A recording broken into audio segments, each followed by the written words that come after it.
गोलीय पृष्ठों पर प्रकाश का परावर्तन, ये आपका फिजिक्स का है। तो आज मैं बताऊंगा गोलीय दर्पण किसे कहते हैं, ठीक है ना। गोलीय दर्पण का परिभाषा, यदि किसी खोखले गोले को काटकर उसके एक पृष्ठ पर चांदी की पालिश कर दी जाए उसे हम लोग प्राप्त दर्पण गोलीय दर्पण कहलाता है। कहने का मतलब देखिए स्टूडेंट, जैसे आपका एक खोखला गोला है, ठीक ना, ये आपका खोखला गोला है। अगर हम इसे यहाँ से काट दें, इसे काट दें, तो जब यहाँ से काटेंगे तो एक पृष्ठ पर ऐसे चांदी के पालिश कर दिया जाए या कलाई कर दिया जाए, चांदी की पालिश कर दिया जाए, तो ये प्राप्त दर्पण ये क्या कहलाता है, गोलीय दर्पण कहलाता है, ठीक ना। जैसे कहने का मतलब स्टूडेंट, जैसे तुम्हारा गोलीय दर्पण है, ठीक ना, जब यहाँ से काटेंगे, ऐसे यहाँ से काट देंगे यहाँ से, तो एक पृष्ठ पर ऐसे चांदी के पालिश कर देंगे, तो यही होता है गोलीय दर्पण, ठीक है ना। कहने का मतलब, यदि किसी खोखले गोले को काटकर उसके एक पृष्ठ पर चांदी की पालिश कर दी जाए तो प्राप्त दर्पण गोलीय दर्पण कहलाता है। यह दो प्रकार का होता है, यह दो प्रकार का होता है। पहला है अवतल दर्पण, ठीक है ना, पहला है अवतल दर्पण।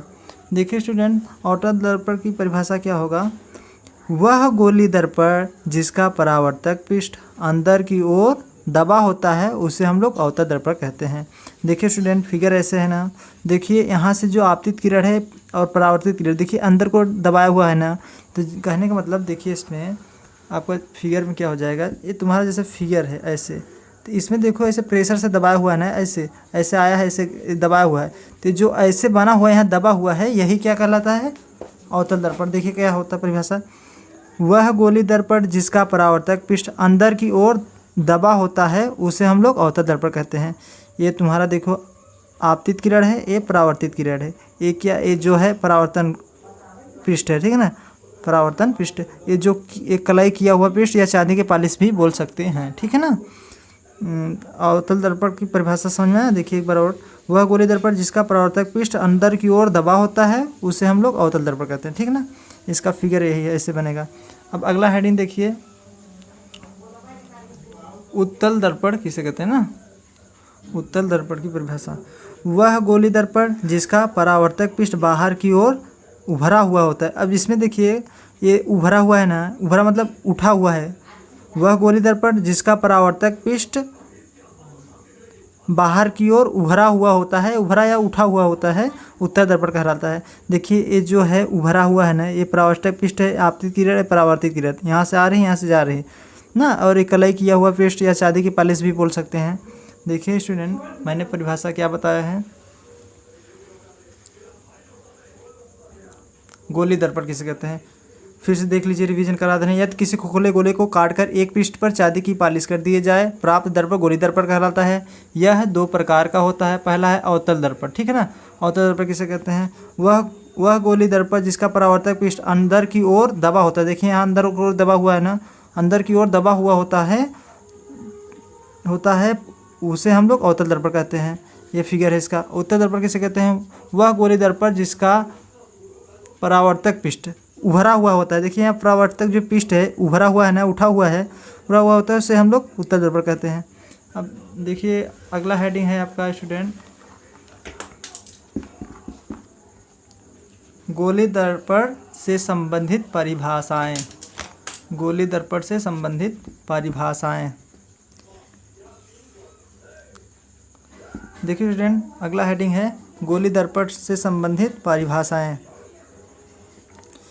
गोलीय दर्पण के परावर्तक तल के माध्य बिंदु को गोलीय दर्पण, देखिए फिर से समझिए, गोलीय दर्पण के परावर्तक तल के माध्य बिंदु को दर्पण का ध्रुव कहते हैं। दर्पण का ध्रुव की परिभाषा क्या होगा, गोलीय दर्पण के परावर्तक तल के माध्य बिंदु को दर्पण का ध्रुव कहते हैं। देखिए ये क्या है, गोलीय दर्पण है, ठीक है ना, जो यही माध्य बिंदु है, जो तुम्हारा यही ध्रुव होता है, पी होता है, ठीक है ना। ध्रुव हम लोग पी से प्रदर्शित करते हैं, इसे हम लोग पी से प्रदर्शित करते हैं, ठीक है ना। क्या होता है परिभाषा, गोलीय दर्पण का परावर्तक तल माध्य बिंदु को दर्पण का ध्रुव कहते हैं। जो गोलीय दर्पण होता है, ये जो गोलीय दर्पण है यही तुम्हारा परावर्तक पृष्ठ है ना, तो भरा हुआ, यही जो माध्य बिंदु होता है यही ध्रुव होता है, ठीक है ना। गोलीय दर्पण का परावर्तक तल के माध्य बिंदु को दर्पण का ध्रुव कहते हैं, ठीक है ना। इसे हम लोग पी से प्रदर्शित करते हैं। देखिए इसका अवतल उत्तल दर्पण का फिगर है, ठीक है ना। अगला हेडिंग देखिए स्टूडेंट, मैं बताने जा रहा हूँ। दर्पण का ध्रुव हो गया। अब वक्रता केंद्र ना, वक्रता केंद्र की परिभाषा क्या होगा देखिए स्टूडेंट। गोलीय दर्पण जिस खोखले गोले को के गोलीय पृष्ठ का भाग होता है, गोलीय दर्पण जिस खोखले गोले के गोलीय पृष्ठ का भाग होता है उसे केंद्र को दर्पण का वक्रता केंद्र कहते हैं। उस केंद्र को दर्पण का वक्रता केंद्र कहते हैं। इसे हम लोग सी से प्रदर्शित करते हैं। देखिए क्या है, गोलीय दर्पण है ना, ठीक है। यह खोखला गोला है, देखिए यह गोलीय दर्पण जिसका खोखले गोले के गोलीय पृष्ठ का भाग होता है, गोलीय पृष्ठ का भाग होता है, उसे केंद्र के, उस केंद्र के यहाँ से उस केंद्र के दर्पण का वक्रता केंद्र, यही देखो तुम्हारा दर्पण का वक्रता केंद्र है ना, ये वक्रता केंद्र कहते हैं। इसी को हम लोग वक्रता केंद्र कहते हैं। इसे सी से प्रदर्शित करते हैं। अवतल दर्पण उत्तल दर्पण का परिभाषा है, देख लीजिए एक बार और। गोलीय दर्पण जिस खोखले गोले के गोलीय पृष्ठ का भाग होता है उसके केंद्र को दर्पण का वक्रता केंद्र कहते हैं। इसे हम लोग सी से प्रदर्शित करते हैं और व्यक्त करते हैं, ठीक है ना। अगला देखिए इसमें स्टूडेंट है आपका वक्रता त्रिज्या। अगला हेडिंग है आपका वक्रता त्रिज्या। देखिए अगला हेडिंग, वक्रता त्रिज्या किसे कहते हैं ना, दर्पण के ध्रुव और वक्रता केंद्र के बीच की दूरी को वक्रता त्रिज्या कहते हैं। ये दर्पण का ध्रुव जो है P होता है और वक्रता केंद्र तो आपका C होता है, ठीक है ना। इसकी बीच की दूरी जो यहाँ से यहाँ तक है, यहाँ से यहाँ तक जो बीच की दूरी है, यहाँ से यहाँ तक, यही आपका वक्रता त्रिज्या होता है। देखिए क्या परिभाषा है, दर्पण के ध्रुव और वक्रता केंद्र के बीच की दूरी को हम लोग वक्रता त्रिज्या कहते हैं। इसका फिगर ऐसे ही बनेगा स्टूडेंट, ये वक्रता त्रिज्या होता है।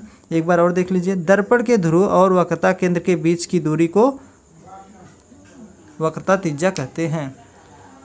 ठीक है स्टूडेंट, मिलते हैं अगले वीडियो में।